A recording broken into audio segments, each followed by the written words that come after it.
108 દિવસ સુધી જેલમાં રહ્યા બાદ રાજુ કરપડા જેલની બહાર આવી અને પાર્ટીથી રાજીનામું આપી દે છે। મોટાભાગે પાર્ટીની અંદરના જે ડખાઓ છે તેને જ મૂળભૂત કારણ માનવામાં આવી રહ્યું છે। એક તરફ કોંગ્રેસની સાથે સાથે આમ આદમી પાર્ટીને પણ હવે ગુજરાતની જનતા ક્યાંક ને ક્યાંક વિપક્ષના રૂપમાં જોવા લાગી હતી।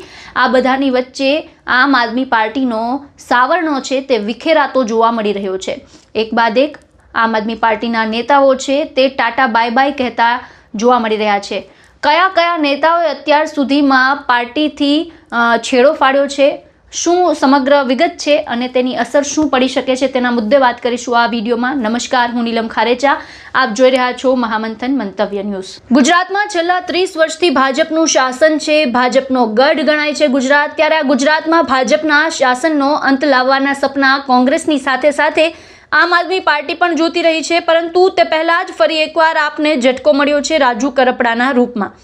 અચાનક તેમના રાજીનામાથી પાર્ટીમાં સળવળાટ છે। એક સાંધો ત્યાં 13 તૂટે તેવો ઘાટ અત્યારે આમ આદમી પાર્ટીમાં જોવા મળી રહ્યો છે। વિસાવદરની પેટા ચૂંટણીમાં જીત મેળવીને ચારે બાજુ ગાજવા લાગેલી પાર્ટી ગામડાઓમાં સંમેલન યોજી ખેડૂતોના પ્રશ્નોમાં બોલકી બનીને જનાધાર બનાવી રહી હતી। ત્યારે પાર્ટીનો વધુ એક કાંગરો ખર્યો છે। ખેડૂત અગ્રણી રાજુ કરપડાએ પાર્ટીના તમામ પદથી રાજીનામું આપી પ્રદેશ નેતૃત્વ સામે સવાલ ઊભા કરી દીધા છે।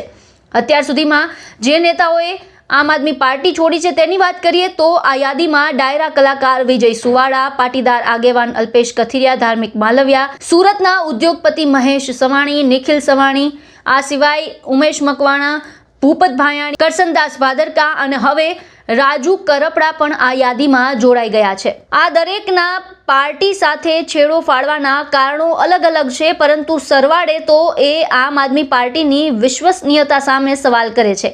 આમ આદમી પાર્ટીનો ગુજરાતમાં આરંભ થયો ત્યારે બહુ મોટી આશાઓ હતી। પક્ષ કોંગ્રેસ કરતાં વધુ સક્રિય રહેશે, જનતાનો અવાજ ઉઠાવશે, લોકોના પ્રશ્નોને વાચા આપશે, એવી વાતો વચ્ચે ગત વિધાનસભાની ચૂંટણીમાં પાર્ટીએ ગણીગાંઠી 5 બેઠક પર ફતેહ મેળવી હતી। આ પૈકી વિસાવદર બેઠકના ધારાસભ્ય ભૂપત ભાયાણી અને બોટાદના ધારાસભ્ય ઉમેશ મકવાણા ચૂંટાયા બાદ પક્ષથી અંતર રાખવાનું શરૂ કરી દીધું હતું। બંનેએ બાદમાં પાર્ટીથી છેડો પણ ફાડ્યો। માત્ર ડેડિયાપાડાના ધારાસભ્ય ચૈતર વસાવા અને હેમંત ખવા સક્રિય હતા।